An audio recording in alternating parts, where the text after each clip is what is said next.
You don't need it. Hello. Now I switch it off. Thank you all for being here. I know it's cold and probably have plans, but we all made it today. Before we start, I would ask Brother Fanny to open with a prayer for us, and then we can start. Shall we pray? Dear Heavenly Father, we come before you. Thank you, Lord, for the gift of unity that we have in the church. Lord, thank you for the chance that you have given us in order to edify each other. Your spiritual way, Lord. Please be with us as we go through this afternoon's lessons. Lord, help us to learn from one another. Help us to be able to take better decisions, Lord, that will lead us into a more spiritual life. All this we pray for you. Amen. As we all know, I don't know if some of you know, but the Young Adult is actually supposed to be a ministry which happens throughout the whole year and everyone is involved. So if this is your first event, welcome. And to those who've been coming, thank you for continually being there and supporting it. We'd like everyone to be involved throughout the whole year. So, like we had the games day, the Mshambi's family, and then we had movies, which was for the playing part of us, but we also want to involve learning and growth through lessons. So this is our first lesson in life. We're going to have a lot of these throughout the year. But we'd like you guys to, if you ever think of anything that you think as a young adult must know or need to know, or you think can help us grow, not just only spiritually, but also in the secular world, and whatever you think as we're growing up we need, just send through the topics, and then we'll plan a day, and then we get people who speak, and then help us all to learn. And today's we are going to do talks on entrepreneurship and then finance. We were supposed to have one on spirituality, but one of the speakers couldn't be here today. So the spirituality part will go on our next lesson in light. It's not completely erased. We're pushing it to our next lesson in light. So today it's only entrepreneurship and finance. And I'm sure it was told that it's question and answer session, right? So I'm sure we all researched what we want to ask. So that we ask these men who gave up their time to be here. And I hear that actually these people out there, like Mr. Mshambi, they make people pay to have such sessions. And for us, they're giving it for free. So let us make use of this time. Ask any question that you think of asking, and then they will actually respond to all of us. And then let us interact, each and every one of us. And there's no stupid question. There's no such thing as a stupid question or silly question. So whatever you want to ask, please do ask them. So our first session is going to be on finance. We'll ask Brother Lucky you come forward and then speak for a bit. Is he here? He went outside. Oh, he's there. Oh, I'm looking there. He's there. So yeah, he will speak a bit, and afterwards we have question and answer, and then also Brother Fan will come also on the finance part, more questions and answer questions. And then after that, we have Brother Mshambi on our entrepreneurship, and we all know these men, they were well researched in their areas, and it's better than TED Talk, I'm telling you. But we also have our camera, we're recording, it's TED Talk. If you want to listen tomorrow at home, you go on the YouTube channel and listen. And we have coffee there. Feel free to stand up every time, go refill on coffee and tea, and then snacks, and then you come back, and then the pizza is coming afterwards. So for now, we'll give it up for Brother Lucky. Thank you.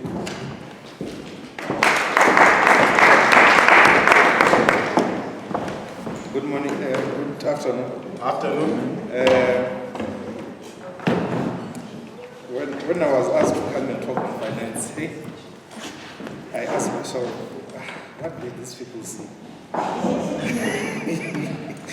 And finance is one of my weak points. I'm really not good with finances. And it's a weakness that I've admitted, but I've been working on it. And lately, it's been something that I've been paying more attention of since at the stage that I'm in right now. I have decided to resign from my place of employment, and from next month, I'll be working for myself. So finance is a very crucial part, and has been a very crucial part for that decision, because everything is centered under the finance. You know, people says money can't buy everything, but our lives revolves around money and the decisions that we make regarding money. Money can frustrate you. Money can make you very sad, and money can make you very happy. So every time when we find ourselves happy and frustrated, let it not be because we made wrong decisions when it comes to money. Let it be because of other choices. But however, I was asked to come and talk about finance, with more emphasis on investment. But now, I would like us to start by defining investment. As I talk, I'll be asking questions, and I will also prefer to get answers from you. If you know what is an investment is, can you please share with the house what is an investment? Or rather, is an investment and saving the same thing? What is the difference? Investment is something that's going to yield bigger results later. Yeah. Savings is not necessarily. Does not necessarily. Yeah, because you can save in different kinds of ways. Okay.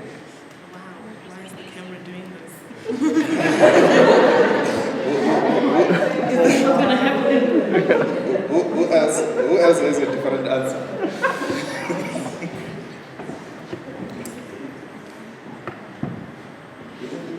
Saving is like if it's a seed. Saving is you putting your seed in a safe place in your house, and then saving it to plant it next year. Whereas investment is you actually planting it now, and then you get more seeds to actually plant them next year if you want to.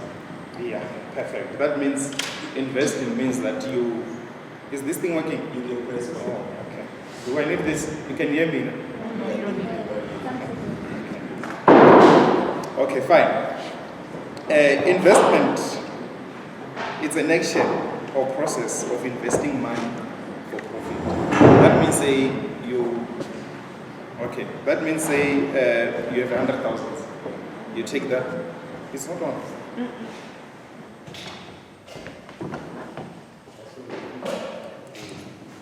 I think it's there on the machines.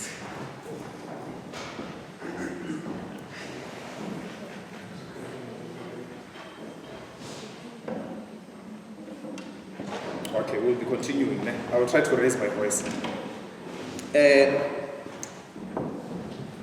Investment is an action that you take, or process of investing money for profit. That means if you have 100,000 rand, you go and buy, say, a house, you rent it out, and then in the long run, in the long run, then you start making profit. Normally, an investment does not start by yielding profit.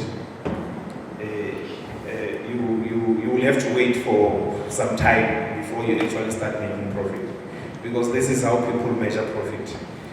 After you have recovered everything that you have spent in putting your investment together, and you receive your money back, and after receiving your money back, the money that you get after the capital that you've taken out, that is then your profit. So you can say that is an investment. But however, saving is putting money aside with the intent to trade it for something that you want to do now. Say you want to buy a TV. Every time when you get paid, you will save, say, 1,500 or so this month and next month. And so after 6 months, then the money is enough to go and buy a TV, and then you go and buy a TV, and then that money is gone. But in investment, it's something that if it is done right, it can last you for a lifetime. And while I was preparing this, I came across something that is actually, I found it very funny, but it is true. This man says, he's an American, he says, poor people see a dollar as a dollar to trade for something they want right now. Rich people see every dollar as a seed that can be planted to earn $100 more, then replanted to earn 1,000 more. Is this true? When you don't have much to invest, what do? You consume. Same as your salary. What do you do with your salary? Yes, brother. I think the statement is quite right? Because when you're in a state of being hungry, Yeah. money that you get, you use it for food. But when you have extra money, you might think of investments because you don't need that money at that time. You put it somewhere now to get benefit in the future. But if I don't have money, I'll use the money for what I need now. Yeah, It's not so- like it being not so smart. Okay, so I guess people, let's say the poor, the rich, and the wealthy, sees money differently. Is that true? Now, is it the option that they have at hand? Okay, now we're walking around with. Okay, not necessarily. It's because if you have the space enough, if you have enough money, so you have this, your basic needs are met, right? Then you have the space enough to invest or to do creative things with your money. That's what money affords you. It just affords you the time and the space to do additional things with the money that you have. If you still have to sort out your basic needs, you can't move your money anywhere except for that. That's it. So money attracts money. Is that right? Money attracts money. He who has more money has a bigger chance to make more money than he who is poor. Okay, fine. There is short-term insurance, short-term investment and long-term investment. And these two, the difference is that they carry different expectations and satisfy different goals and also carry different risks. And I guess the one with more risk is long-term investment. Let's say, for example, you bought shares in a company. This should be a long-term investment. Bought shares in a company. It carries more risk in the sense that you don't know how the company will be doing in 2-3 years going down. And shares are expensive. That means if the company goes down and does not do well, at the end of the day, you lose even that which you have invested and you are left with nothing. But short-term insurance, we're talking about things that, it's a year or less, right? There is not much. You can quickly see if this thing is going to work or not. And then you can simply withdraw if there is a chance to do that.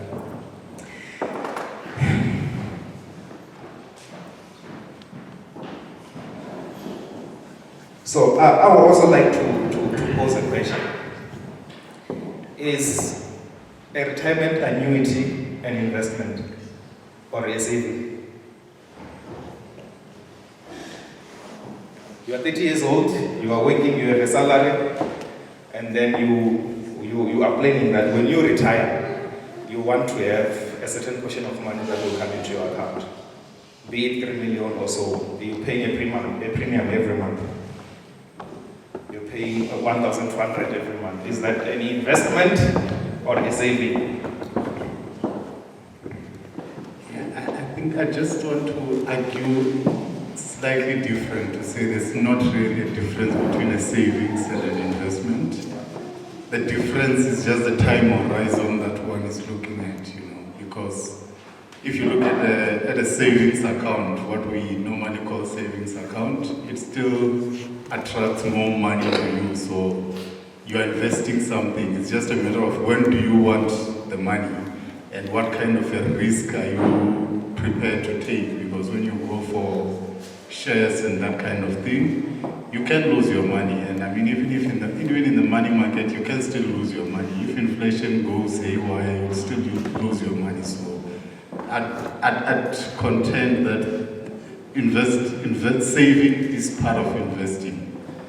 It's just a matter of the risk tolerance and the time horizon that one is considering. So A retirement annuity, I'd say it's investing. You're investing, you're putting away money now so that you can enjoy it in the future. Anyone with a different take from Madironga? Madironga says saving and investment are one and the same thing. And I also have a question based on that, because these two things can confuse. Does an investment necessarily have to give you profit? Okay. Does saving necessarily have to give you profit? So that is the difference. Madironga, there's, according to my understanding, just to go one step further from your utterances, is that perhaps I was taking it from an angle that when you save, you don't necessarily, what you put aside, 6 months later, you get the same thing that you get, that is saving. You get the same thing that you put aside. But when you invest, 6 months later, you get more than what you put aside. I don't know if that is making sense in the or just, can you just explain what you... No, I definitely would agree with that. I mean, if you're putting aside, I just doubt there's anyone who puts money aside without an expectation of growth. So if you're putting aside without expectation of growth and you're just doing inflation preservation, then yes, maybe that's saving. That's saving. You're putting it away just to keep it safe. But if you expect something, if you expect it to grow, then I would say that's investing. You know, when we grow up, all people didn't want to use the banks. They will put their money under the mattresses, and when you want to surprise your old, or go there to take your old mattress and you burn it, and you realize that you earned a lot of money. So all our monies will be gone. Okay, I asked the question if a retirement annuity is an investment or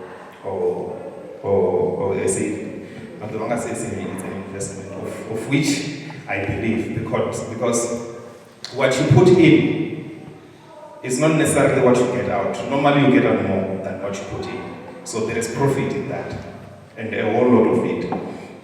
And then, again, there is there are accounts that people will open. Normally you will go to Standard Bank, FNB or so, and they say there are accounts that for you to open that account, perhaps you need 100,000 to qualify for that account. You open that account, and there are certain percentages there that they will give you per annum, be it 8, 5, 7. Is that an investment? You open that account, you put 100,000 rand there. And then at the end of the day, of the year, you have 125. Is that an investment or a saving? It's an investment because there's profit. So people now understand the difference between saving and investment. Although there is a gray line between saving and an investment. But however, normally with us who, when you are employed, we talk about saving when we normally or on a daily basis. Instead of people going to buy bread at the garage, you go and buy at ShopRite because there is a 2 rand difference or 1 rand 30 cent difference, depending on the prices that they've put there. Or when you are buying groceries, you will say tomato sauce is cheaper at ShopRite, mayonnaise is cheaper at Pick n Pay. But normally, if you check those templates, you will find that those things that goes in a combo, one will be less, one will be more. So at the end of the day, it takes you back to the same thing. If mayonnaise is cheap at Pick n Pay, tomato sauce won't be cheap there. It will be cheap elsewhere. So that's how they structure that they are doing. So that is saving. You want to save. If you spend 2,000 rand in your groceries, né? And you buy everything that you normally buy, and you are left with 150 or 250. That means that you have saved, and you can put that money elsewhere, like Madhulanga says. You can put it in your savings account to say, out of the normal money that I spend every month, I was able to save 1, 2, 3. And then you can put it back into your savings account. There is something that I did on my app. Né? It's every time when I swipe, I've set the, if it's, I'm swiping something that is costing 350 rand. It always works on hundreds. Né? So that means the 50 rand that is remaining will automatically go to the pocket. So that means on that day I will have spent 400 rand. If it's 380, the 20 rands will go to the savings. Is that, are you investing there or are you saving? It's a saving. Eh? Okay. While I was preparing this, I prepared it under the impression that, and the confidence that Fanny will be here. There will be some questions from you that some of them I won't be able to, since you know I'm not in the financial fraternity. So I've agreed with Fanny that you will be able to answer some of the questions, because I hear people have got questions on how do you invest, what are the right options, you know, what are the options that can give you more money at the end of the day and stress-free. But however,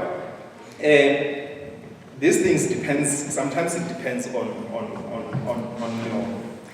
I know a guy who, this guy is a businessman, but the way he do his things is he just wants to be involved in every little thing that you, if you go and pitch a business idea to him and wanting funding, he will find you, but subject to the condition that your business is legit and it has a potential to grow, and he will buy in the shares there. So he'll give you money, you give him the shares. Even though he will be silent, you'll be running the show. But when you start making profit, you just start paying him. If the company grows, he's just there, just because he invested. So I think that is wise, although sometimes we feel like it's a bit unfair, but that is just business. Because investment is not only fair, because at the end of the day, it makes you, there's too much risk. But who bears more risk is the person who is investing.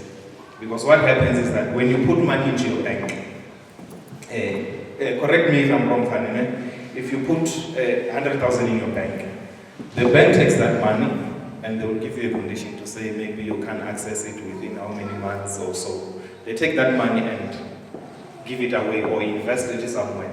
But by the time they give it to you, they've made profit more than what they will be giving you. Is that not true?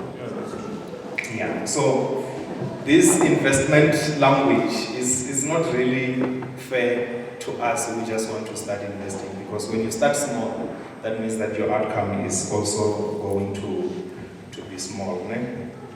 And then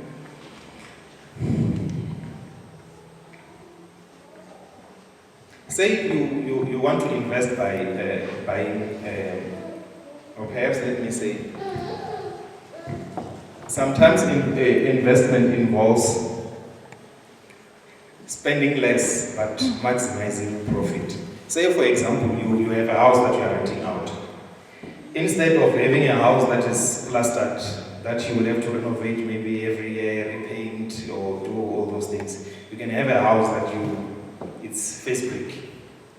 That means that there is no more cost on your side. Those are the things that you should consider. There are no more cost on your side to renovate, taking out of your profit. But a house built with face brick has less maintenance than a house which is paid. Is that not so? Yeah. So that means if you are renting it out, you can go for 5 years just consuming your profit without touching the house in any way.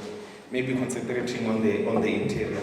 But that can be covered on the contract that you can have with the person who's staying in the house.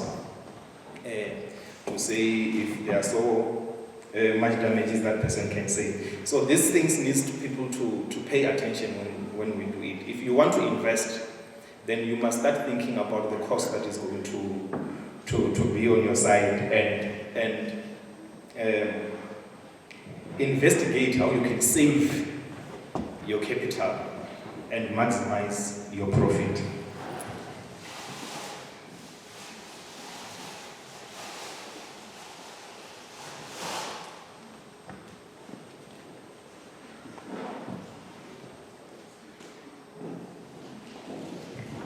Okay. There is an income investment and growth investment. What is the difference? Fine. Income investment and growth investment. Are those the same thing?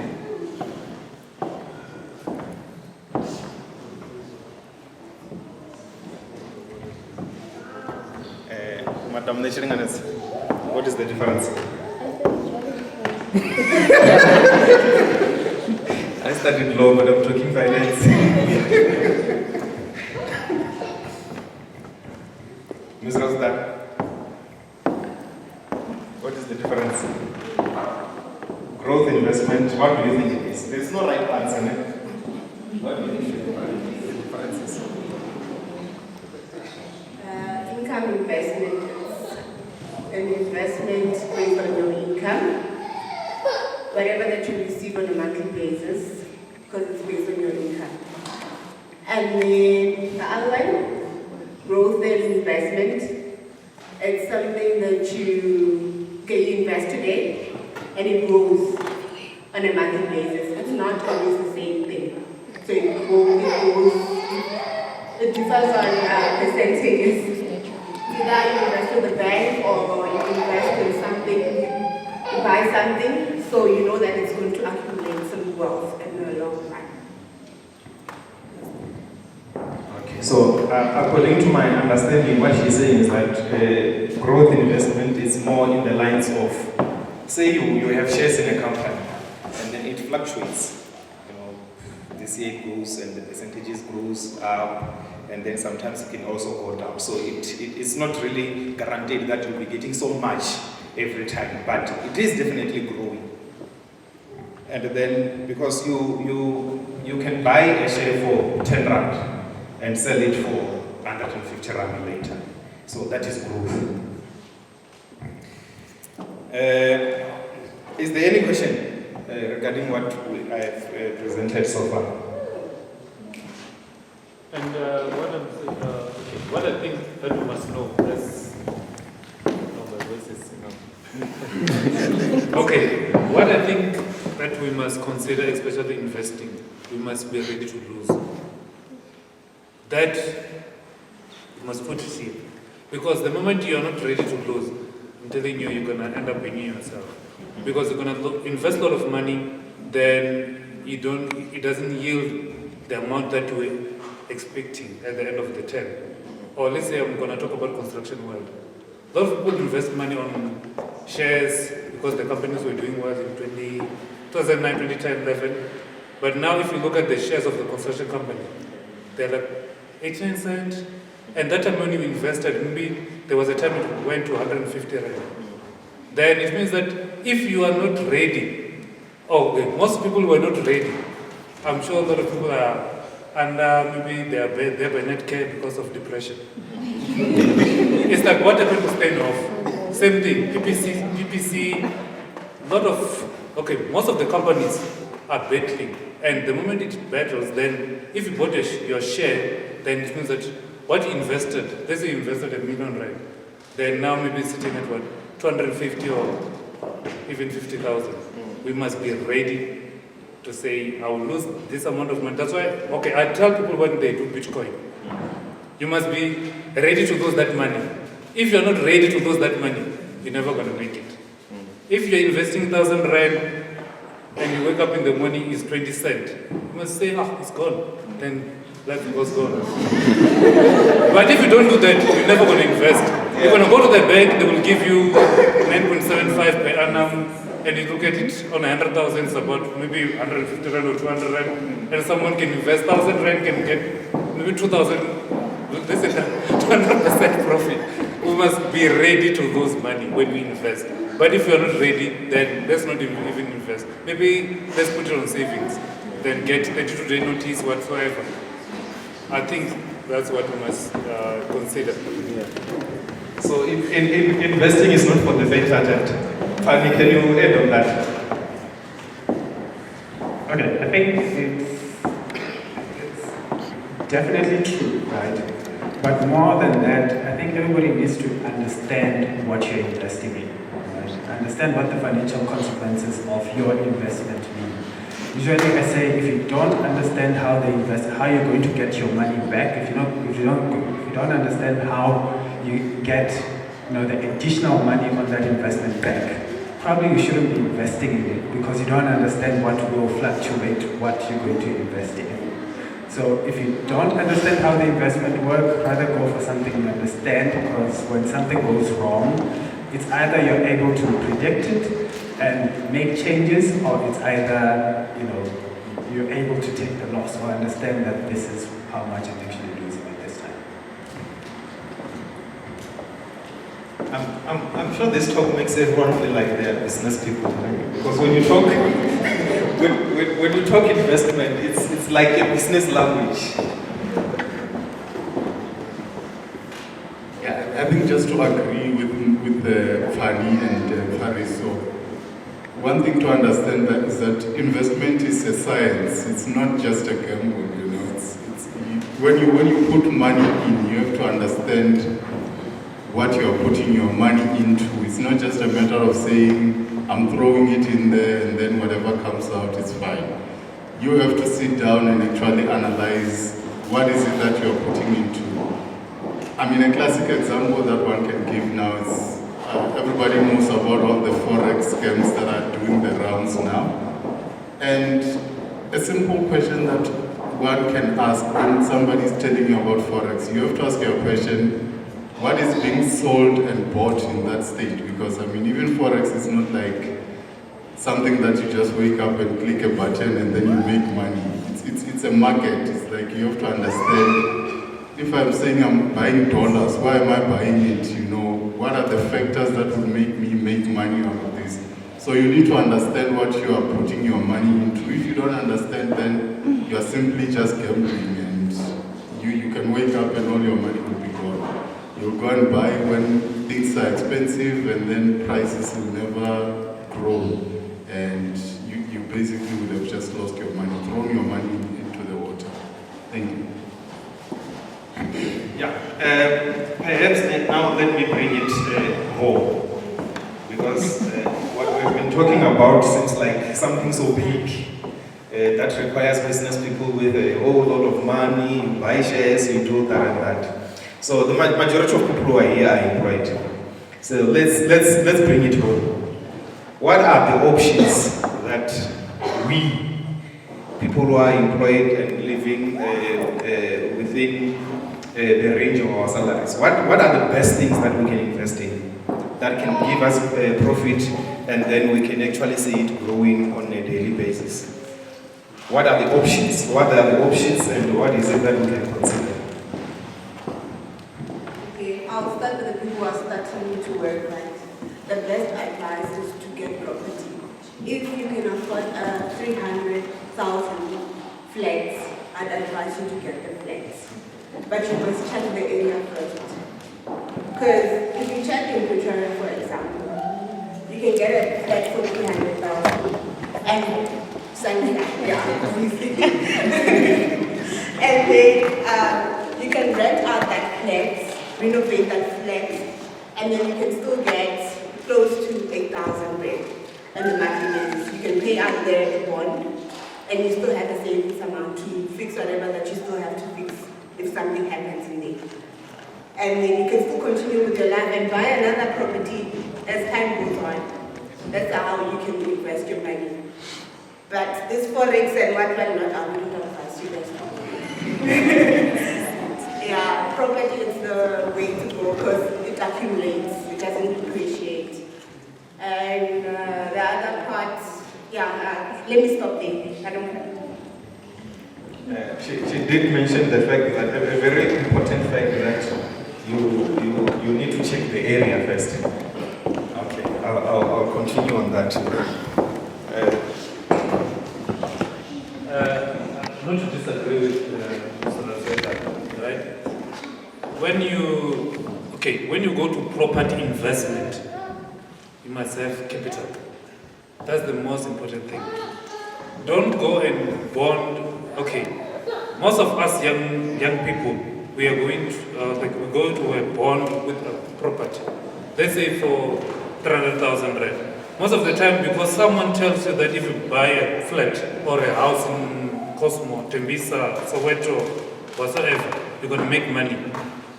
And you go there by the bank, you are starting to work, they give you interest rate of 13.5, okay, for the house I think 11.75 or 11%. Then you end up paying the debt for long. But if you save money and have the 300,000 K with you and go buy that property cash, it means that whatever that interest that the bank wanted to take from you, they don't have powers because it's your own money. Yes, it's difficult to save 300,000 because people will say, yo, where will I get the 300,000? Yes, it's difficult. Sometimes we need to be patient and let's say try to save money before we commit to a business.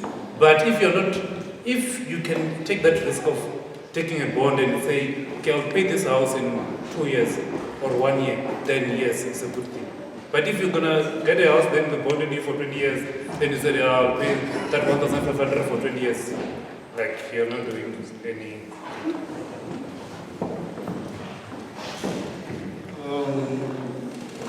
I'll just say it depends on that part. Because I think sometimes the bond works. Personally, I think it's after something that I lost, an opportunity cost that I actually did.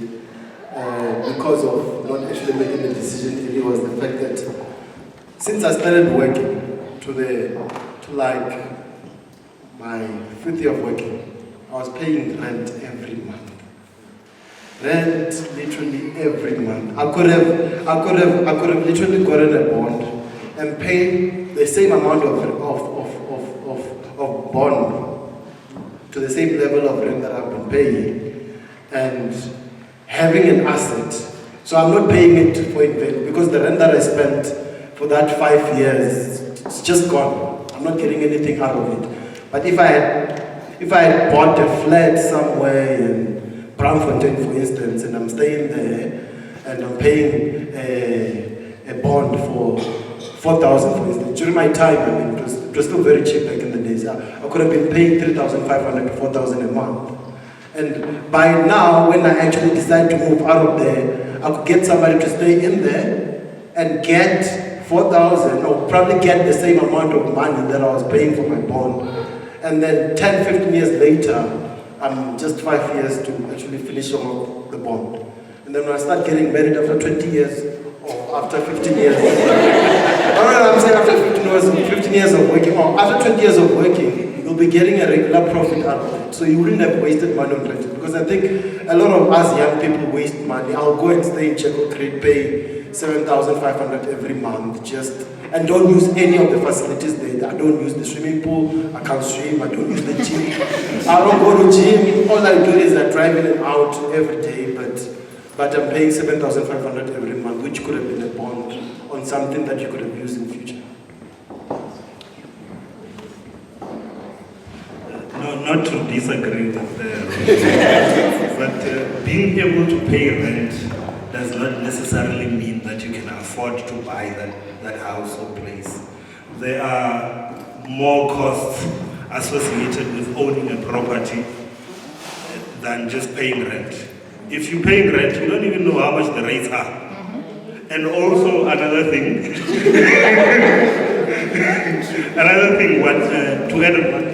just to incorporate what Fanny said, you need to understand what drives the property prices if you are buying.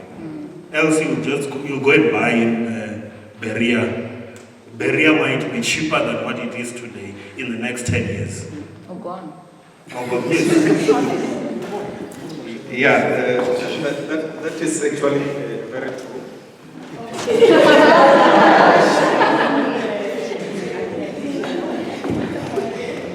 Yeah, it's tough. Yeah, what Rokwa said, Rokwa mentioned the fact that, which was totally different from what Fariso said. But what I know is that if you buy a property and then you pay, they say, let's just say it's 6,500 rand, you pay it every month. If you decide to sell it 6 years later, are you aware that you are guaranteed every cent that you paid in all the months that you have been staying there, you will get it back?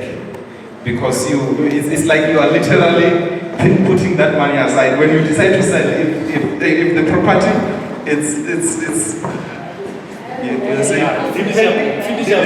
No, this is finish up. Hey, I'll come to you.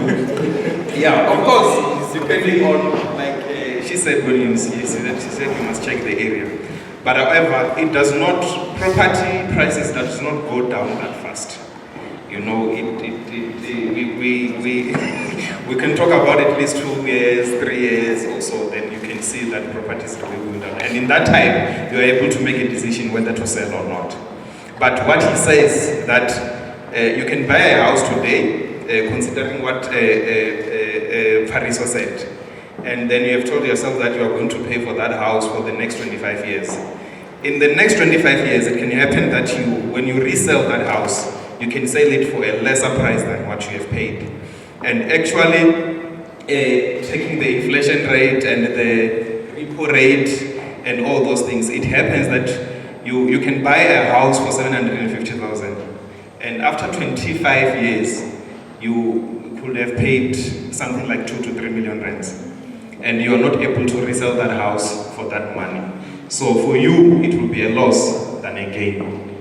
I think that is the point that Pani was trying to take, that if you unless you want to settle there forever, but if your aim is to resell, then it's not wise to follow the normal repayment period. I'll come to you. I'll start with. Okay. I'm listening to you guys and it's people. Because I bought a house when I wasn't ready. Yeah? And I think it's important, it's good to invest, I understand that, right? But you need to understand what's important to you at that phase in your lifetime. And because sometimes you can buy a house and be miserable in that 20-year investment. Do you know what I'm saying? So you need to be sure that what I'm doing, I am ready for it, because I went there, I'm like, oh, written taxis, Giza, excess. You know, there's a lot of cost that comes with owning a house. Insurance. So just because the bond gives you 500,000, you might find when you're paying 10 grand a month towards that house. Do you even have that kind of flexibility in your salary? Are you going to be living a life that's comfortable for you, you know? Because then you start seeing your friends traveling to Bali and you're like, I need to go to Bali. But you can't afford it because you have a house, you know? So I think it's important to understand what you want at that point so you're not miserable with a 20-year investment. Okay. Who else wants to add? So maybe I'm not adding, but I think we, at least from where I'm sitting, I could be wrong, I think we having a conversation very much about property, and I think we've probably forgotten what your initial question was, which is somebody starting out work, what are the tools and the tips? I think it's great that we understand that property has dynamics, but to not also speak above everybody and have everybody lost in this property discussion. I think maybe we should bring it back to people. When you started working, what do you think somebody could have told you?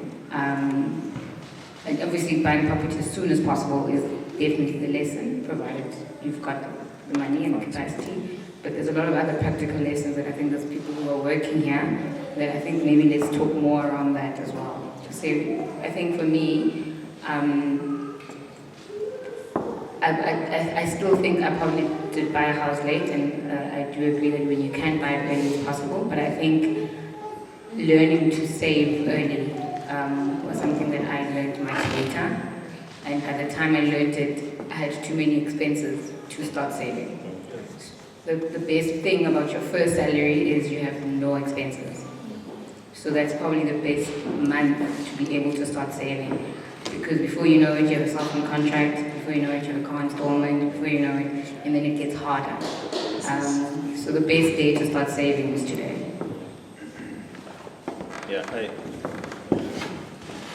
think the one thing that I also wish I knew when I started was, I mean, I can't explain it properly, but somebody else who knows about the money market can explain that better. Because I saved in silly accounts like 32-day accounts, you know, stuff like that.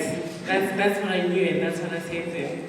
And that money was so easy to access that I just, you know, whenever I thought, oh my gosh, I really need this thing, then I would just, 32 days was not hard for me to wait. It wasn't hard.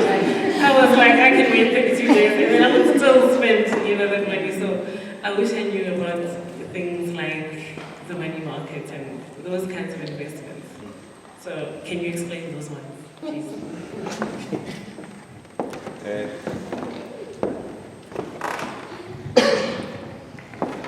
I'm not going to go to the property part because I feel like when you're starting, property is the highest goal that you need at that moment. But just looking at my experience, I think like when you start working, first put down a list of what you want to achieve according to, scale them. There are things that when you start, you might say, I need to invest for like getting, how can I put this? Like you want to have a car, right? But you can't just go jump there and start having a car right now when you do not know, like you don't have goals, or you just want to have a car because, other people are riding the cars, Because I'm just going to give you an example with mine. Like for me, it was more of like, get a rent that I can afford at that moment, but still be able to save. Because when you get a property, first you have to remember there are like those transfer costs that when they give you a bond, they don't even talk about them until you start to do the PTO or something like that. So those are the things that you need to invest for. On those,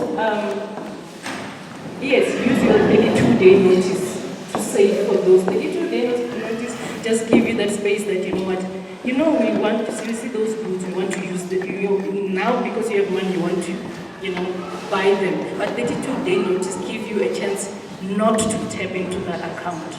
You see, so save for those little things so that you'll be able to achieve your goal. Buying a car when you start working, it's not a good investment. Or let me say, buying a car is not an investment. A car decline, so you don't get anything out of buying a car. So save for things that will help you to achieve your goal.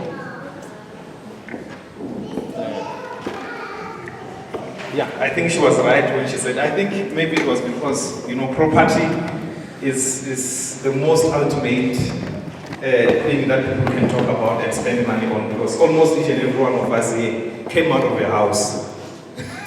That is why maybe it took our attention and all of us wanted to talk about it. But, what was I at? Oh, okay.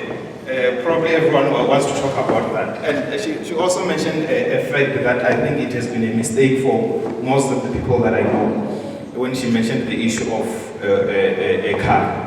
There's an old man that I know who once told me that before you buy a car, ask yourself, why are you buying a car? And then when you get the answer, again the issue is, how can I save? If you don't want if you just want to go to work, why do you need a big car?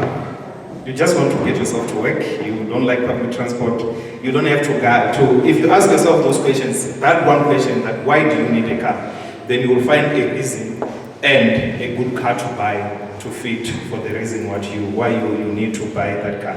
Again, one other, to go one step further from the question that I asked, which other options, before that there was a question that we need to tackle that she asked about money market. Yeah, it was from Neo. Money market accounts. Fanny, can you tackle that one? She says she needs. Okay, can we actually deal with it maybe when I stand up to do the questions and answers? Yes. And Baxter, time? Yeah, we have a few more questions. And then Fanny will. Yeah, just to wrap up, what other options do we have to invest on our level? Other than buying property? I'll come to you. Yeah, I think there's also like, you've got your online platforms where you can buy things like shares, ETFs basically. So something like Satrix, you can go onto the Satrix website and register to have a portfolio there. And the beauty is that now you can also do the tax-free investments, because with investments, what you get is that as it grows, you know, when you cash out, you get taxed on that money. So you need to factor that in as well. I think you get usually it's capital gains tax, which is like 28% or something like that. But you can also invest on tax-free accounts. I think they give you up to 33,000 a year. So you can invest that money for 20 years. And if you take it out and it's like $1 million, $5 million or whatever the amount, there's zero tax for you on that money. You don't get taxed a cent, it's a tax-free account. So those are the kind of platforms that one can look at as well. But when you look at things like Satrix, that's for the long term, you know. If you want to go and put money in there and get it tomorrow, then it might not work out for you very well, because you might go and buy today and the market will be sitting at what, 58,000, and then you'll be buying for like R5 a share, and then tomorrow the market is sitting at 57,000. The shares that you bought for R5 yesterday are now worth 450 cents. So you need to give it time. So my advice would be, like, when you invest in those, start with small amounts that you won't miss, you know. Like Muraro said, like, when you get your first salary, the beauty is that you've got a blank slate to work with. So if you just decide right away that I'm gonna put my 500 Rand from my salary is going into a long-term investment, and then you just commit yourself to that and do a stop order or debit order type thing, that could help you, because you could just wake up maybe 5 years down the line, you've already forgotten that 500 goes into that, and find that whatever you've been saving there has actually grown appreciably. And I mean, to speak to Fariso's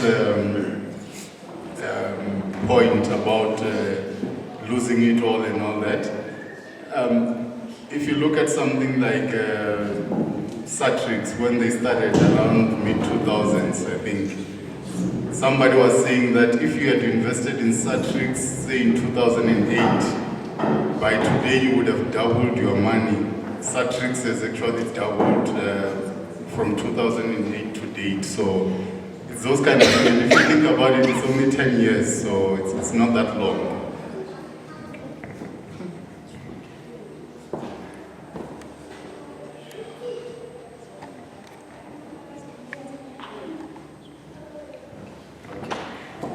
I always like Alan Gray adverts. Has anyone seen them? I think they explain long-term investment quite very well.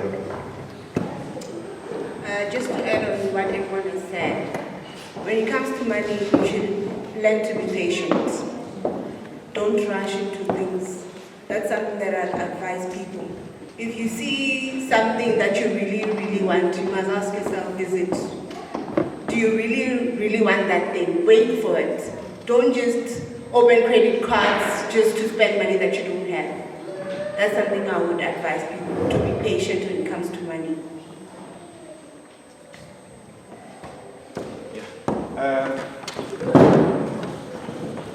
is a few things that I want to outline, but because of time, many questions that you guys have with what Fanny will say, they are asking that while we are having pizza there, you can go there and ask. But Fanny right now will come and tackle just a few questions and a few things that he has to say, and then he will wrap it up and then we'll go to get our lunch.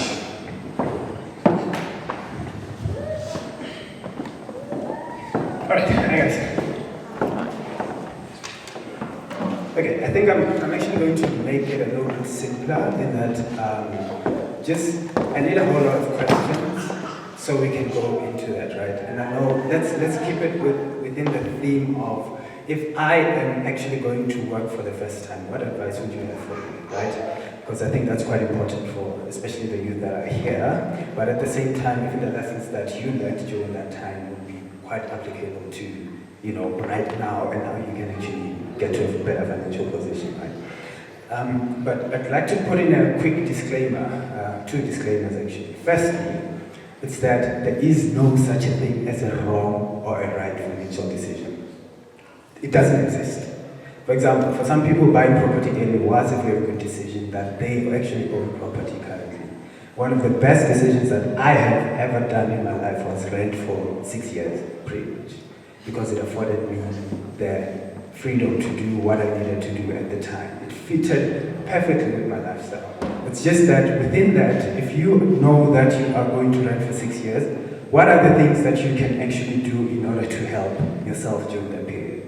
One for me was find a safe place, right, that I will be comfortable, that fits my lifestyle. Secondly, it was make it as cheap as possible. So I had to negotiate rental. So that means that it took me 4 or 5 months for me to get a place because I had to talk to so many people and say, can you make it cheaper? Can you make it cheaper? Can you make it cheaper? And that's just how it is. Another thing that I had a quite good fortune with was that the landlord did not make certain changes that I requested, certain repairs that I requested. So I think for like 4 years, they didn't escalate the rent because I kept saying, no, fix this first before I actually do that. So those are some of the things that are available to you in order to put yourself in a better financial position. But I guess you learn as you go. Another thing is that you learn from other people. And I think for me, rule number one, the best thing that ever happened to me financially was that my dad sent me to a family friend. And for 3 hours, we sat down to say, okay, I'm starting a new job. This is how much I'm going to earn. What are the things I need to take into consideration? Right? I think the first thing he told me was, your first salary is going to be the most money you're going to make ever in your life. So it's either you have a choice of enjoying it as much as possible or pretty much starting your saving journey.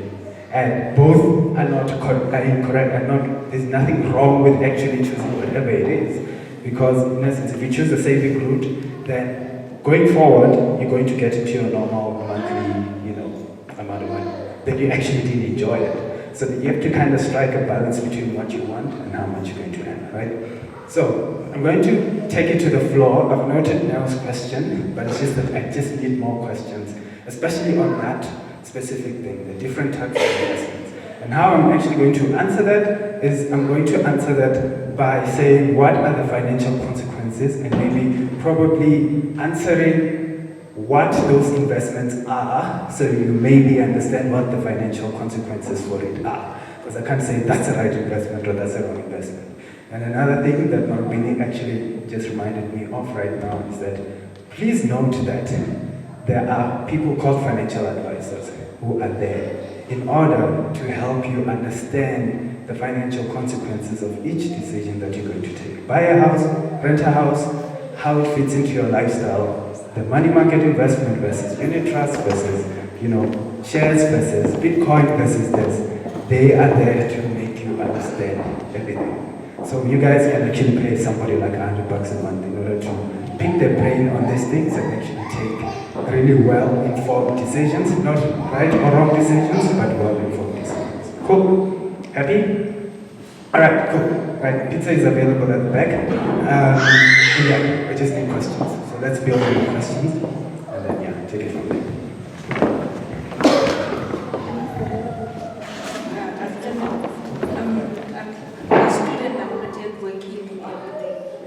wanted to know, is it now that I can maybe start saving or investing? Because since I'm getting a food allowance and all that, maybe after my food allowance I'm left with 100 rand. Can I now start or wait for when I'm already working and everything?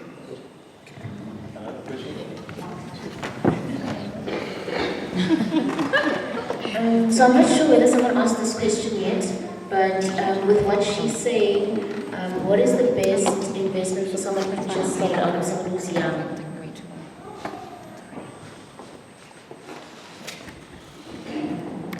Another question?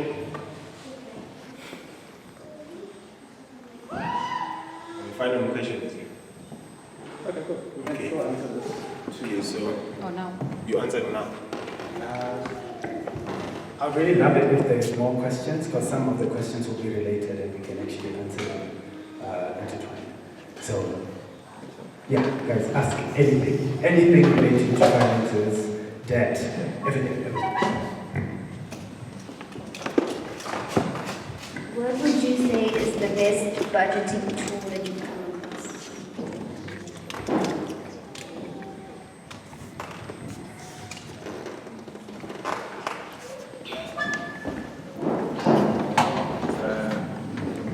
What would be your advice for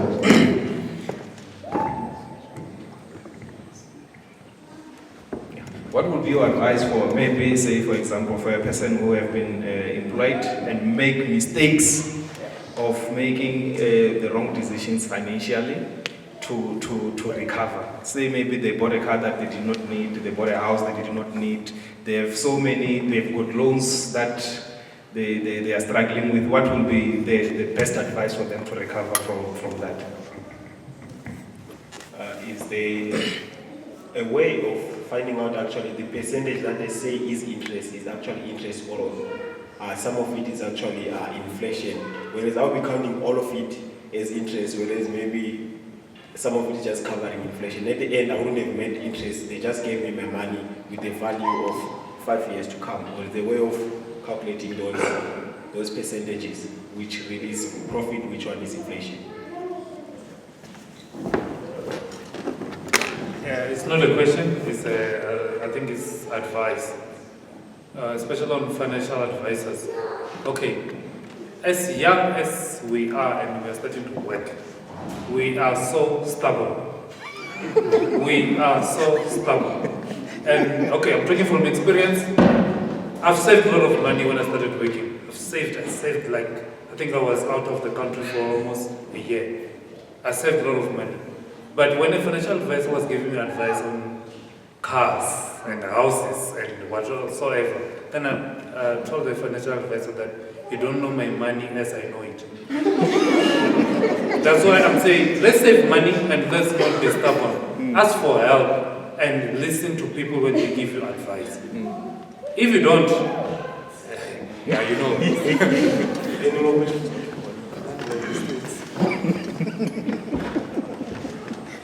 I think just to add on to what Farisa was saying, we also have to consider that our backgrounds and how we grew up affects a lot of our money-making decisions. And also how our parents grew up affects what they teach us. So we have to consider that some of the decisions that we make today are not completely influenced by ignorance or whatever. It's just something that we were taught. So in trying to get the best results out of whatever financial means you have at the time, whether it be while you're still a student or with your first salary, you have to consider education as your biggest tool. So attending this workshop is one thing. Reading up is one other thing that saved me, but if I didn't have a financial advisor, which I came about by chance, actually I think it was the Lord trying to save me, because I was just going to Standard Bank one time asking this guy who was at the bank, how else can I save money? And he actually, when he was leaving the bank, he was going to become a financial advisor, and he's helped me to know what to do with money since.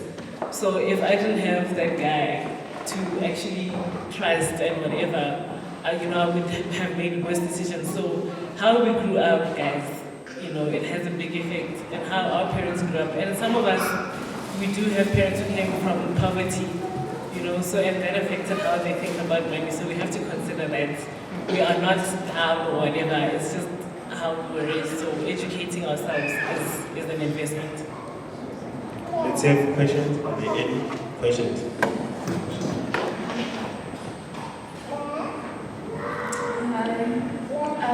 How do I get myself to have a good credit score without getting myself into too much debt? Question?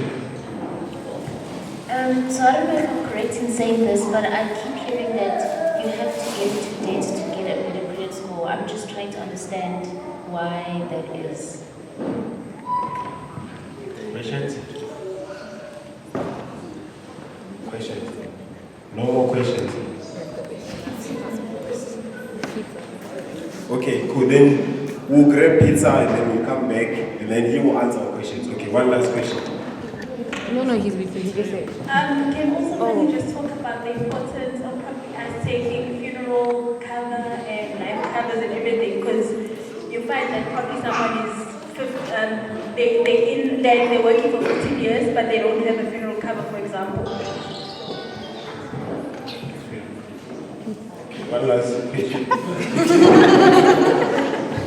With what she's saying, someone also spoke to me not too long ago about they only have a funeral cover, they don't have life insurance. What's the difference there? What's the best decision? Difference. Okay, any more questions? Alright, thank you. So Brother Fan will address all these questions, he'll answer them afterwards, and then we'll also have a few comments, and then for now let's go get pizza and then we'll come back. Thank you.